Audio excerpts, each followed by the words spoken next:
अगले कुछ महीनों में बिहार के भीतर विधानसभा का चुनाव होने वाला है और इस चुनाव में भारतीय जनता पार्टी एक नया रिकॉर्ड बना सकती है, यानी अपने दम पर सरकार और अपना मुख्यमंत्री। आप कहेंगे कि मैं ये बात किस आधार पर कह रहा हूं, तो जरा सब्र करिए, सब पता चल जाएगा। बिहार में 243 सीटें हैं और बहुमत के लिए 122 होनी जरूरी है। साल 2020 के चुनाव में गुजराती जोड़ी ने नीतीश कुमार को काफी हद तक निपटा दिया है और इस बार की पिछले कुछ सालों की तैयारी बता रही है कि जिस तरह नीतीश कुमार अपने अधिकारी के सिर पर गमला रख रहे थे ना, ठीक उसी तरह इस बार बीजेपी उनके सिर पे भी मार्गदर्शक मंडल का गमला रख सकती है। आप लोगों के मन में ये भी आ रहा होगा कि जो बीजेपी मोदी की प्रचंड लहर में भी बिहार में बहुमत नहीं ला सकी, वो अब कहां से लाएगी और अपना सीएम कैसे बनाएगी। तो समझने वाली बात यह है कि पिछले कई साल से मैं एक ही बात दोहरा रहा हूं। अब चुनावों के परिणामों का अंदाजा इस बात से बिल्कुल मत लगाइए कि जनता के मुद्दे क्या हैं, जनता किससे खुश है, किससे नाराज है, विपक्ष क्या कर रहा है, कितनी मजबूती से लड़ रहा है। क्योंकि विपक्षी चुनाव लड़ सकते हैं ना, आप जनता वोट दे सकते हैं ना। रिजल्ट देना किसके हाथ में है? केंचुआ के हाथ में। और केंचुआ किसके पैरों में है, बताने की जरूरत नहीं है। जरा कल्पना करिए, जिस महाराष्ट्र में चोरी डकैती करके सरकार बनाई गई, खुद सुप्रीम कोर्ट ने इन चीजों को अवैध करार दिया, अवैध सरकार बनाई गई और चलती रही, पूरा टेन्योर चला। जिस महाराष्ट्र में हजारों मुद्दे सत्ता के खिलाफ थे, उस महाराष्ट्र में बीजेपी 149 सीट पर चुनाव लड़ती है और 132 सीट जीत जाती है, यानी 90% का स्ट्राइक रेट। तो फिर महाराष्ट्र का केंचुआ कांड बिहार में नहीं होगा। यदि आप ऐसा सोचते हैं तो सच में आप बहुते भोले भाले हैं। एक बात और ध्यान रखिएगा, इस तरह के चुनावी कांड करने से पहले कोई न कोई मुद्दा छेड़कर ये माहौल बनाने की कोशिश की जाती है कि उसी मामले से बीजेपी जीत गई। जैसे महाराष्ट्र में लड़की बहन योजना, यानी महिलाओं को पैसे बांटने वाली योजना। इसी तर्ज पर बिहार में चुनाव से पहले जाति जनगणना का ऐलान कर दिया गया है। फिर केंचुआ कांड के बाद कहा जाएगा कि देखो, जाति जनगणना के कारण ही बिहारियों ने जमकर भाजपा को वोट दे दिया। ऑपरेशन सिंदूर का भी मोदी को फायदा मिल गया। मगर हकीकत यही है कि फायदा किसी अन्य चीज का नहीं, बल्कि केंचुआ के रेंगने का मिलता है। उधर राहुल गांधी इन दिनों 100 सुनार की एक लोहार की बनते जा रहे हैं। अपने महामानव एड़ी चोटी का जोर लगा के, दम लगा के गुब्बारा फुलाने की कोशिश करते हैं और राहुल गांधी उसमें छेद करके निकल लेते हैं। सोचिए, पहलगाम घटना के बाद नरेंद्र मोदी चुनावी रणनीति बनाने और माहौल बनाने पहुंचे थे और कई बार बिहार पहुंचे थे और कई बार दुनिया भर के झूठ झपाट बोल के चले आए बेशर्मों की तरह। मगर अब चुनाव से ठीक पहले राहुल गांधी ने केंचुआ की हरकतों पर सवाल उठाते हुए एक लेख लिखा और इस लेख में केंचुआ समेत बीजेपी के पूरे सिस्टम को हिला दिया है। और केंचुआ की इतनी औकात भी नहीं रह गई है कि वो अपने साइन मुहर के साथ राहुल गांधी के सवालों का जवाब दे। मगर एक चीज ध्यान रखिएगा, समझने वाली बात यह है कि गोदी मीडिया के तमाम अखबारों ने राहुल गांधी के इस लेख को छापा है। उन अखबारों ने भी छापा है जो गुजराती जोड़ी के सामने अंगारों पर भी निर्वस्त्र होकर लेटने को तैयार रहते हैं। वो सब राहुल गांधी का लेख छाप रहे हैं, वो भी केंचुआ के खिलाफ। तो समझिए कि पासा कहीं न कहीं पलट रहा है और माहौल बदल रहा है और इस पासे के पलटने में अंतरराष्ट्रीय माहौल का भी कुछ न कुछ असर नजर आता है। वैसे एक चीज और ध्यान रखिएगा, इस देश में केंचुआ जो कुछ भी कर रहा है, गुजराती जोड़ी जो भी करवा ले जा रही है और देश की जो परिस्थितियां हैं, जनता की जो नाराजगी है, लोकतंत्र का जो बंटाधार हुआ है, उन सब के लिए जिम्मेदार इस देश का सुप्रीम कोर्ट भी है। साल 2019 से लेकर अब तक चुनाव संबंधित जितने सारे मामले भारत की न्यायपालिका में पहुंचे, अगर इन सब पर समयबद्ध तरीके से सुनवाई हुई होती, फैसले आते, तो ऐसी दुर्दशा न होती। आयुक्तों की नियुक्ति का मामला सुप्रीम कोर्ट पहुंचा था। सुप्रीम कोर्ट में एक काबिल जज ने कह दिया कि अभी टाइम नहीं है हमारे पास, होली बाद सुनवाई करेंगे। मगर ऐसा लगता है कि जज साहब होली के नशे में अब तक चूर हैं, उनको टाइम नहीं मिल रहा। जबकि वही जज आए दिन यहाँ हुआ कार्यक्रम में घूमते फिरते फोटो खिंचाते नजर आते हैं, अपेक्षाकृत कम महत्व वाले मामलों पर सुनवाई करते हुए नजर आते हैं। तो आइए इस वीडियो में जरा देखने समझने का प्रयास किया जाए कि बिहार का राजनीतिक माहौल और देश का पूरा सिस्टम किस तरफ जा रहा है। यह अलग बात है कि हम इन मुद्दों पर बात न करें, इसके लिए कुछ लोगों ने बहुत ही जबरदस्त सिस्टम बना रखा है हम जैसों को परेशान और टॉर्चर करने के लिए। इसलिए आपकी जिम्मेदारी बनती है कि हमारे जैसे तमाम स्वतंत्र पत्रकारों के वीडियोस को पूरा देखा करें, ज्यादा से ज्यादा अपने मित्रों तक शेयर किया करें, लाइक करें। पहली बार हैं तो चैनल को सब्सक्राइब करके घंटी जरूर बजाइए, वो भी टन से। इसके अलावा यदि हो सके तो चैनल को ज्वाइन करें, यानी मेंबरशिप ले लें, क्योंकि हमारे साथ कोई धन्ना सेठ या राजनीतिक दल न है न होगा। राहुल गांधी के एक आर्टिकल ने मोदी का प्लान फेल कर दिया है। ऑपरेशन सिंदूर, जाति जनगणना और परदेसी बिहारियों के दम पर सत्ता कब्जाने का सारा प्लान चौपट होता हुआ नजर आ रहा है। मगर नजर आ रहा है, हकीकत में क्या होगा ये चुनाव का परिणाम बताएगा।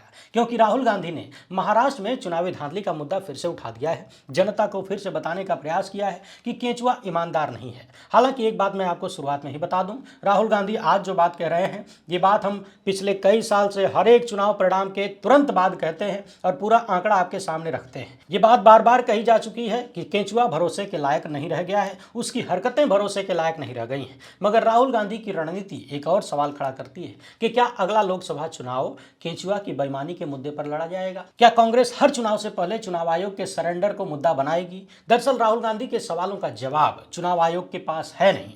अगर होता तो बहुत पहले ही चुनाव आयोग ने दे दिया होता। पूर्व चुनाव आयुक्त राजीव कुमार सवालों के जवाब में घटिया शायरी नहीं सुनाते। सच्चाई यही है कि महाराष्ट्र के खेल में चुनाव आयोग गले तक धंसा हुआ है और इस खेल ने कांग्रेस को एक ऐसा मुद्दा दे दिया है जो भारत के लोकतंत्र को सवालों के घेरे में खड़ा करता है। हालांकि तमाम विपक्षी दलों और उनके नेताओं की एक सबसे बड़ी कमजोरी ये है कि केंचुआ और भारतीय जनता पार्टी की गिरी हुई हरकतों को जानते देखते समझते हुए भी इन सब के बाद भी ये लोग उसी चुनाव में उसी केंचुआ के भरोसे कूद जाते हैं, चुनाव लड़ते हैं, समय पैसा सब कुछ बर्बाद करते हैं, ये जानते हुए भी कि मिलना तो हार ही है। बार बार ये बताने की कोशिश की जा रही है कि चुनाव आयोग निष्पक्ष नहीं है, निष्पक्षता से चुनाव नहीं हो रहा है। याद रखिए कि अमेरिका दौरे पर मोदी के सामने ही ट्रंप ने ईवीएम पर सवाल उठाते हुए बैलेट पेपर की वकालत कर दी थी और तब मोदी के मुंह से ईवीएम के डिफेंस में एक शब्द नहीं निकला था। अमेरिका में तो ईवीएम के खिलाफ पूरा अभियान ही चल रहा है और एलन मस्क ने तो सीधे कह दिया था कि ईवीएम भी हैक हो सकती है। मगर चुनाव आयोग एलन मस्क को यह मौका नहीं देगा, नहीं कहेगा कि आओ भैया मस्क यहाँ हैक करके दिखाओ तो हम माने। तो सवाल यह है कि राहुल गांधी के आर्टिकल लिख देने से होगा क्या? हजारों अखबारों में लेख छप जाए, उससे क्या बदलेगा? सच्चाई यह है कि बीजेपी सत्ता में है और उसने तमाम संवैधानिक संस्थाओं पर खुला कब्जा कर रखा है। ये पार्टी 24 घंटे चुनावी मोड में रहती है और चुनावी मोड खाली माहौल बनाने के लिए होता है, रिजल्ट तो पहले से तैयार नजर आता है। राहुल गांधी का लेख बीजेपी और देश को यह बताने के लिए है कि विपक्ष महाराष्ट्र में हुई साजिश को भूला नहीं है। भले ही चुनावी नतीजों के खिलाफ विपक्ष ने सड़कों पर उतरने का फैसला न किया हो, लेकिन कांग्रेस ने उस नतीजे को कभी सही माना नहीं और यही कारण है कि राहुल गांधी और उनकी पार्टी के नेता लगातार इस मुद्दे को उठा रहे हैं। बिहार चुनाव से पहले देश के तमाम अखबारों में राहुल गांधी के नाम से आर्टिकल छपना कांग्रेस का नया मोर्चा नजर आता है और नेता प्रतिपक्ष ने अब लिखित में मोदी सत्ता और चुनाव आयोग पर आरोप लगा दिया है। सवाल यह है कि 2023 के सुप्रीम कोर्ट के फैसले को दरकिनार कर जब मोदी ने चीफ जस्टिस को हटाया कमेटी से और चुनाव आयुक्त की नियुक्ति वाली कमेटी में अपने प्यादे एक कैबिनेट मंत्री को शामिल किया, तो क्या यह चुनाव आयोग की निष्पक्षता पर हमला नहीं था? राहुल गांधी का दूसरा आरोप है कि महाराष्ट्र में लोकसभा और विधानसभा चुनाव के बीच 5 महीनों में ही 41 लाख नए वोटर जोड़े गए। इतने नए वोटर तो 5 साल में जुड़ते हैं, मगर 5 महीने में ये कैसे पॉसिबल हुआ भाई? राहुल का तीसरा आरोप है कि 20 नवंबर 2024 को शाम 5 बजे तक वोटिंग परसेंट 58.22% था और रात भर में ही बढ़ के 66.05% हो गया। यानी वोटिंग खत्म होने के बाद 7.83% की उछाल और 7% का मतलब होता है 76 लाख वोट कहां से आए? इसका जवाब भी केंचुआ के पास नहीं है। राहुल गांधी ने एक और बड़ा आरोप इलेक्शन कमीशन पर लगाया और यह अब सबूत के तौर पर दर्ज है क्योंकि अखबार जल्दबाजी में लिखा गया इतिहास है। राहुल गांधी ने कहा कि महाराष्ट्र में 12,000 बूथ पर खेला हुआ और ये सब कुछ उन सीटों पर हुआ जहां लोकसभा चुनाव में भाजपा कमजोर थी, जैसे कि कामठी सीट जहां बीजेपी का वोट 1.19 लाख से बढ़कर 1.75 लाख हो गया। सोचिए 5 महीनों में भाजपा ने महाराष्ट्र में ऐसा कौन सा कांड कर दिया, कितना बढ़िया कांड कर दिया कि महाराष्ट्र की जनता एकदम पगला गई और 1,19,000 वोटों की जगह 1,75,000 वोट बीजेपी को मिलने लग गए। याद रखिए कि चुनाव परिणाम के बाद जब कांग्रेस ने वोटर लिस्ट और सीसीटीवी फुटेज मांगा तो कानून बदल दिया गया और यह पंजाब हरियाणा हाईकोर्ट के आदेश के बाद हुआ। क्लियर था कि मोदी सत्ता और केंचुआ सबूत देना नहीं चाहते थे, लेकिन उससे भी मजेदार यह है कि गोदी मीडिया के तमाम अखबारों ने राहुल गांधी के आर्टिकल को छापा है। सवाल यह है कि आखिर गोदी मीडिया में इतनी हिम्मत आ कैसे गई? बीजेपी का कथित मुखपत्र दैनिक जागरण भी राहुल गांधी के लेख को छापने लगा है, तो इसका सीधा मतलब है कि मोदी कमजोर हुए हैं या फिर गोदी मीडिया के पीछे कोई और खड़ा है। याद रखिए कि राहुल गांधी ने आर्टिकल जून 2025 में लिखा है, लेकिन वो इस मुद्दे पर दिल्ली में पहले ही प्रेस कॉन्फ्रेंस कर चुके हैं और तब शरद पवार की बेटी और शिवसेना उद्धव ठाकरे के नेता संजय राउत भी उनके साथ थे। इस प्रेस कॉन्फ्रेंस के बाद चुनाव आयोग ने कहा कि वो लिखित जवाब देगा, लेकिन 4 महीने बाद भी कोई जवाब देने की हिम्मत नहीं हुई। कांग्रेस ने दिल्ली हाईकोर्ट में याचिका दायर की, लेकिन चुनाव आयोग ने डेटा देने से इनकार कर दिया। 25 फरवरी 2025 को चुनाव आयोग ने कोर्ट में कहा कि वो 3 महीने में फैसला लेगा, लेकिन 22 मई तक केवल नियमों का हवाला दिया गया। और अब जब 3 महीने की डेडलाइन के बाद राहुल गांधी ने आर्टिकल लिखा तो बवाल मच गया, क्योंकि 3 महीने पहले राहुल गांधी की प्रेस कॉन्फ्रेंस को भी उतनी कवरेज नहीं मिली थी जितनी कि राहुल गांधी के आर्टिकल को मिल चुकी है। इसलिए राहुल गांधी के आर्टिकल के बाद बीजेपी बौखला गई है। जेपी नड्डा से लेकर चिराग पासवान तक राहुल के सवालों को हार की बौखलाहट बता रहे हैं। इंडियन एक्सप्रेस से चुनाव आयोग के एक अनाम अधिकारी ने कहा कि हारने के बाद अंपायर को दोष देना आम बात है, मगर सच्चाई यह है कि अंपायरवा सवालों का जवाब देने से भागता क्यों है? इतना डरपोक अंपायर कहां से हो गया जी? एक सच ये भी है कि बिहार की जंग से पहले इलेक्शन कमीशन की निष्पक्षता सवालों के घेरे में आ गई है। हालांकि सवालों के घेरे में पिछले कई साल से पक्ष और विपक्ष में बयानबाजी शुरू हो गई है और राहुल गांधी ने बिहार में पहले से ही जातीय जनगणना का मुद्दा गर्म कर दिया है। अगर वोटर लिस्ट में हेरफेर या टर्नआउट में गड़बड़ी हुई तो याद रखिए कि बिहार महाराष्ट्र शायद नहीं है। अग्निवीर योजना के खिलाफ बिहार में ट्रेनें फूंकने में तनिक भी देरी नहीं की और सरकार को बैकफुट पर ढकेल दिया। मिलिट्री अफसरों को प्रेस कॉन्फ्रेंस करनी पड़ी। तो चुनावी धांधली पर बिहार चुपचाप एकदम सन्नाटा मार के बैठ जाएगा, बिहारी सब कुछ बर्दाश्त कर लेगा, उसके सबसे महत्वपूर्ण लोकतांत्रिक अधिकारों की डकैती चुपचाप बर्दाश्त कर लेगा? ये आसान नहीं लगता। राहुल गांधी के आरोपों के जवाब में महाराष्ट्र के मुख्यमंत्री देवेंद्र फडणवीस ने भी अखबारों में आर्टिकल लिख मारा है, मगर चुनाव आयोग की हिम्मत नहीं हुई कि वो अपने नाम से हस्ताक्षर करके राहुल गांधी को जवाब दे सके, क्योंकि यदि वो ऐसा करता है तो कांग्रेसी ज्ञानेश कुमार को कोर्ट में खींच लेंगे और अमित शाह के लाडले की जिंदगी खराब हो सकती है। चुनाव आयोग का जवाब एएनआई के जरिए जारी हुआ। जबकि मामला बड़ा था तो मुख्य चुनाव आयुक्त को जनता के सामने आकर प्रेस कॉन्फ्रेंस करनी थी, बताना था कि नेता प्रतिपक्ष के आरोपों का जवाब क्या है। मगर आप तो जानते हैं, जब मलिकारे 11 साल में ये काम नहीं कर पाए तो बाकी कौन करेगा? किसकी हिम्मत? ज्ञानेश कुमार की हिम्मत नहीं हुई कि वो आके घटिया शायरी ही सुना के चले जाएं। वो राजीव कुमार के फैलाए रायते को समेटने का रिस्क नहीं ले सके। राहुल गांधी के सवाल एक हारी हुई पार्टी की शिकायत नहीं है, यह उस जनता की आवाज है जो अपने वोट से देश का भविष्य तय करती है। मगर अब डर है कि महाराष्ट्र की मैच फिक्सिंग बिहार में दोहराई जाएगी। राहुल के आरोपों ने सिर्फ चुनाव आयोग की निष्पक्षता पर सवाल नहीं उठाए हैं, बल्कि मुख्य चुनाव आयुक्त ज्ञानेश कुमार और गृहमंत्री अमित शाह के कथित रिश्ते को भी कटघरे में खड़ा कर दिया है। ज्ञानेश कुमार 1988 बैच के केरल कैडर के आईएएस अधिकारी हैं और उनकी नियुक्ति 2023 के नए कानून के तहत हुई है। वो अलग बात है कि चुनाव आयुक्त की नियुक्ति का मामला कोर्ट में है और जब ज्ञानेश कुमार की नियुक्ति हुई तो उस कमेटी में अमित शाह भी थे। लेकिन सवाल केवल नियुक्ति का नहीं है। सच्चाई यह है कि ज्ञानेश कुमार को अमित शाह के भरोसे का आदमी माना जाता है, क्योंकि ज्ञानेश कुमार गृह मंत्रालय और सहकारिता मंत्रालय में अमित शाह के लिए कानून ड्राफ्ट कर चुके हैं। साल 2016 से 2021 तक गृह मंत्रालय में रहे, पहले ज्वाइंट सेक्रेटरी और फिर 2018 से 2021 तक एडिशनल सेक्रेटरी। इस दौरान अमित शाह गृह मंत्री थे। 5 अगस्त 2019 को जब जम्मू कश्मीर से आर्टिकल 370 हटाया गया तब ज्ञानेश कुमार जम्मू कश्मीर और लद्दाख डिवीजन के चीफ थे। उन्होंने जम्मू कश्मीर रीऑर्गेनाइजेशन एक्ट 2019 को लागू करने में अहम भूमिका निभाई। इसी कानून के तहत जम्मू कश्मीर को 2 केंद्र शासित प्रदेशों में बांटा गया। फिर 2020 में ज्ञानेश कुमार ने अयोध्या के राम मंदिर विवाद से जुड़े मामलों को संभाला।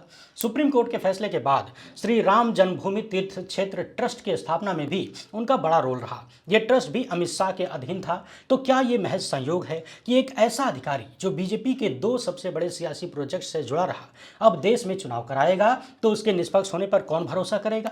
मई 2022 से जनवरी 2024 तक ज्ञानेश कुमार सहकारिता मंत्रालय में सचिव रहे, जिसकी कमान अमित शाह के पास है। ज्ञानेश कुमार का सहकारिता मंत्रालय में काम करना बीजेपी के लिए सियासी तौर पर फायदेमंद रहा, क्योंकि सहकारी समितियां ग्रामीण इलाकों की राजनीति को कंट्रोल करने का बड़ा जरिया है। महाराष्ट्र जैसे राज्यों में सहकारी समितियां ही अर्थव्यवस्था की जान है और अमित शाह ने इस मंत्रालय को अपनी सियासी रणनीति का हिस्सा बनाया और ज्ञानेश कुमार ने उनके प्लान को कागजों पर उतारा। तो सवाल यह है कि ज्ञानेश कुमार अमित शाह के इशारे पर काम ना करें। क्या देश को यह समझ नहीं आ रहा है कि ज्ञानेश कुमार को इलेक्शन कमिश्नर बनाने में किसका हाथ है? इसलिए ज्ञानेश कुमार की नियुक्ति का कांग्रेस ने जबरदस्त विरोध किया था। 17 फरवरी 2025 को प्रधानमंत्री नरेंद्र मोदी, अमित शाह और राहुल गांधी की 3 सदस्यीय समिति ने उनकी नियुक्ति को मंजूरी दी, लेकिन राहुल गांधी ने ज्ञानेश कुमार की नियुक्ति का विरोध किया, क्योंकि 19 फरवरी 2023 को सुप्रीम कोर्ट में मोदी सत्ता के कानून को चुनौती देने वाली याचिका पर सुनवाई होनी थी और राहुल गांधी ने कहा कि पूरी प्रक्रिया पक्षपातपूर्ण है, क्योंकि मोदी सत्ता ने चीफ जस्टिस को हटाकर कमेटी का कंट्रोल अपने हाथ में ले लिया है। नेता प्रतिपक्ष का कोई मतलब नहीं रह गया है। ज्ञानेश कुमार अब मुख्य चुनाव आयुक्त हैं। बिहार चुनाव उन्हीं को कराना है। मगर महाराष्ट्र चुनाव के नतीजों को 6 महीने से ज़्यादा हो गए हैं, लेकिन कांग्रेस को सवालों का जवाब नहीं मिला है। और जब पार्टी ने इस मामले को उठाया तो चुनाव आयोग ने पार्टी नेताओं को बुलाकर मीटिंग की, जवाब देने को कहा था, लेकिन अभी तक जवाब मिला नहीं। तो सवाल यह है कि क्या राहुल गांधी को बिहार में बीजेपी की स्ट्रेटेजी समझ आ गई है? लोकहित इंडिया ने आपको बताया था कि किस तरह बीजेपी परदेशी बिहारियों पर फोकस कर रही है और 1 करोड़ से ज़्यादा प्रवासियों का वोट बिहार में है। कैसे बीजेपी ने इन्हें अपने पाले में करने के लिए नेताओं की फौज उतार दी है। और इस अभियान से पहले ही मोदी ने ऑपरेशन सिंदूर और जाति जनगणना के मुद्दे पर ऐलान करके बिहार की राजनीति के लिए अपना टेम्पो सेट करने का प्रयास किया है। पार्टी ने मुद्दे चुन लिए हैं और एक बार फिर बिहार का रिजल्ट बीजेपी ने अपने पाले में कर लिया तो पार्टी राहुल गांधी के मुद्दे को भी खा जाएगी, और यह मुद्दा है जाति जनगणना का। मगर राहुल गांधी ने महाराष्ट्र चुनाव नतीजों को फिर से जिंदा कर दिया है। जनता को बता दिया है कि पूरा चुनाव आयोग बीजेपी के कब्जे में है, जिसकी ईमानदारी और निष्पक्षता पर भरोसा नहीं किया जा सकता। महाराष्ट्र के मुद्दे पर राहुल गांधी ने जो लिखा है वो लोकहित इंडिया यानी इस चैनल ने हमने लगातार आपको बताया है। महाराष्ट्र नतीजों के बाद और उसके पहले भी तमाम राज्यों के चुनाव के रिजल्ट के बाद, चाहे हरियाणा हो, चाहे दिल्ली हो, चाहे 2024 का लोकसभा चुनाव हो या फिर इसके पहले के 5 राज्यों के चुनाव, इन सब को लेकर हमने लगातार सवाल उठाया। इलेक्शन कमीशन और राजीव कुमार को घेरा, राजीव कुमार से सवाल किया और चुनाव आयोग की निष्पक्षता पर सवाल उठाए। आप में से ज्यादातर लोगों ने उन वीडियोस को देखा होगा। तो जो बात आज राहुल गांधी कह रहे हैं हम पिछले कई साल से कह रहे हैं। तो क्या राहुल गांधी अब मोदी की इस चाल को समझ गए? अब समझ गए हैं? क्या उन्हें पता चल गया है कि जातीय जनगणना का ऐलान सिर्फ बिहार की जनता को भरमाने के लिए किया गया है ताकि इस मुद्दे का इस्तेमाल बिहार जीतने के लिए किया जाए? क्योंकि मोदी सत्ता ने जिस तरह से जातीय जनगणना कराने का ऐलान या शेड्यूल जारी किया है उससे लगता नहीं कि मोदी जातीय जनगणना कराने के मूड में है। और तय शेड्यूल पर जातीय जनगणना होती है तो फाइनल नतीजे आने में 2029 आ जाएगा। मगर बीजेपी के लिए बिहार जीतना जरूरी है, एक तो मोदी सत्ता को बनाए रखने के लिए और दूसरा विपक्ष को सियासत करने का कोई मौका न मिले इसके लिए भी। इसलिए मोदी सत्ता ने लोकसभा चुनाव में लगे झटके के बाद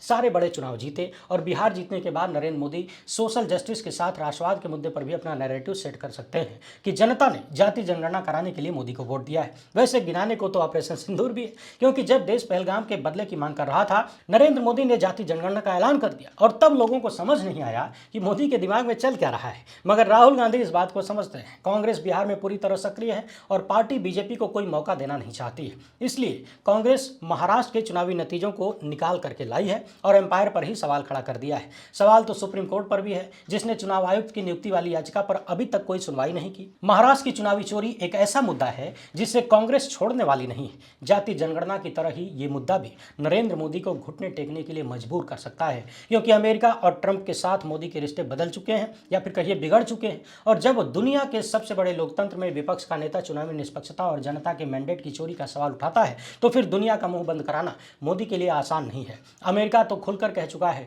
कि भारत ने हालिया वर्षों में जो किया है वो अमेरिका को पसंद नहीं आया और ट्रंप की सरकार को ईवीएम भी पसंद नहीं है। ज्ञानेश कुमार और चुनाव आयोग की मुश्किल ये है कि अगर ये सही जवाब देते हैं तो मोदी की साजिश बेनकाब हो जाएगी और चुनाव आयोग से भरोसा उठ जाएगा, जनता के वोट की चोरी पकड़ी जाएगी। इसलिए महाराष्ट्र के चुनावी नतीजों से जुड़े सवालों पर चुनाव आयोग से ज्यादा भाजपा ही बोलते हैं। सवाल यह है कि क्या कांग्रेस हर चुनाव से पहले महाराष्ट्र चुनाव का मुद्दा उठाएगी, क्योंकि बिहार चुनाव से पहले चुनाव आयोग को राहुल गांधी ने कटघरे में खड़ा कर दिया है। अगले साल केरल और असम जैसे राज्यों के चुनाव भी होंगे, तब भी महाराष्ट्र के नतीजों का सवाल बना रहेगा और जब तक चुनाव आयोग जवाब नहीं देता ये मुद्दा जिंदा रहना चाहिए। तो कांग्रेस और उसकी सहयोगी पार्टियों के पास 2027 से यूपी विधानसभा चुनाव, 2029 के लोकसभा चुनाव तक इस मुद्दे पर खेलने का पूरा मौका है। मगर सवाल यह है कि निर्णायक लड़ाई कब लड़ेंगे? लेख लिखना और ट्वीट करना अलग बात होती है, जमीन पर उतरकर निर्णायक लड़ाई लड़ना अलग बात होती है। नरेंद्र मोदी और उनकी सत्ता अगर भारत के लोकतंत्र में दुनिया का भरोसा बनाए रखना चाहते हैं तो उन्हें जनता को महाराष्ट्र का सच बताना ही होगा, और महाराष्ट्र का सच ऐसा है कि इनका सारा झूठ खुल जाएगा। फिलहाल इतना ही। वीडियो पसंद आई हो तो ज़्यादा लोगों तक पहुंचाएं। पहली बार हैं तो चैनल को सब्सक्राइब करके घंटी बजा दीजिएगा। फिलहाल इतना ही। वीडियो पसंद आई हो तो ज़्यादा लोगों तक पहुंचाएं। पहली बार हैं तो चैनल को सब्सक्राइब करके घंटी बजा दीजिएगा। टन से बहुत बहुत धन्यवाद। जय हिंद।